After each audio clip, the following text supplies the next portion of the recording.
আমরা পুরুষরা অনেক সময় কিন্তু চিন্তা করি যে একটা সার্টেন বয়সের পরে, বাচ্চা কাচ্চা হয়ে গেলে বা 30-40 পরে অনেকে চিন্তা করি যে আমার যে যৌন ক্ষমতাটা আছে সেটা আমি কিভাবে ধরে রাখতে পারি, বা এটা বাড়ানোর ক্ষেত্রে আমি কি কি উপায় অবলম্বন করতে পারি। যেহেতু এটা আমার শরীরের স্বাস্থ্যকরের দিক থেকেও ভালো, আমার মানসিক দিক থেকে অনেক বেশি পরিমাণে দরকার।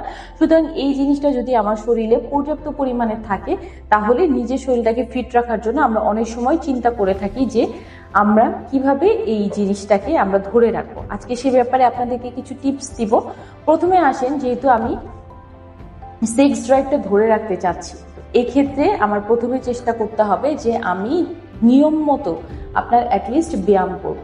অর্থাৎ যে কোনো ধরনের আপনি যোগা করতে পারেন, এক্সারসাইজ করতে পারেন, অথবা হাঁটাচলা করতে পারেন। এতে কি হবে, হাঁটাচলা করলে বা এক্সারসাইজ করলে আমাদের শরীরে অ্যাক্টিভিটিটা বেড়ে যায়, অর্থাৎ এনার্জি লেভেলটা বেশি হয়। যখন এনার্জি লেভেলটা বেশি থাকবে, তখন আমাদের আশেপাশে যে হরমোনাল লেভেল সেটাও ভালো থাকবে, যার কারণে আমার যৌন ক্ষমতাটাও বজায় রাখতে সাহায্য করবে। দ্বিতীয়ত হচ্ছে যে খাবার দাবারের ক্ষেত্রে আমরা অতিরিক্ত কার্বোহাইড্রেট জাতীয় খাবারটা এড়িয়ে চলার চেষ্টা করব।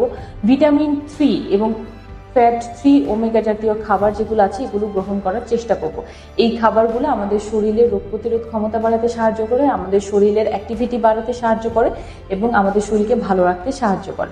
সেক্ষেত্রে আপনি যদি সেক্স ড্রাইভ ভালো রাখার জন্য খাবারের কথা চিন্তা করেন, সেক্ষেত্রে হচ্ছে ফলমূল, শাকসবজি, প্রচুর পরিমাণে পানি, ভিটামিন ডি সমৃদ্ধ খাবার যেমন ডিম, দুধ, এগুলো সহজেই আমরা গ্রহণ করতে পারি। পাশাপাশি থাকতে পারে দই, পনির।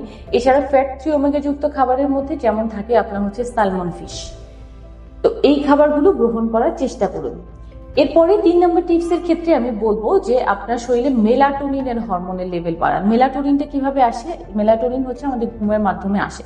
আমাদের পর্যাপ্ত পরিমাণ যেন ঘুম হয়, দৈনিক অ্যাটলিস্ট 6 থেকে 8 ঘন্টা যাতে আমরা ঘুমাতে পারি, এই ব্যাপারটা নিশ্চিত রাখুন যদি আপনি আপনার এই যৌন ক্ষমতাটা ধরে রাখতে চান।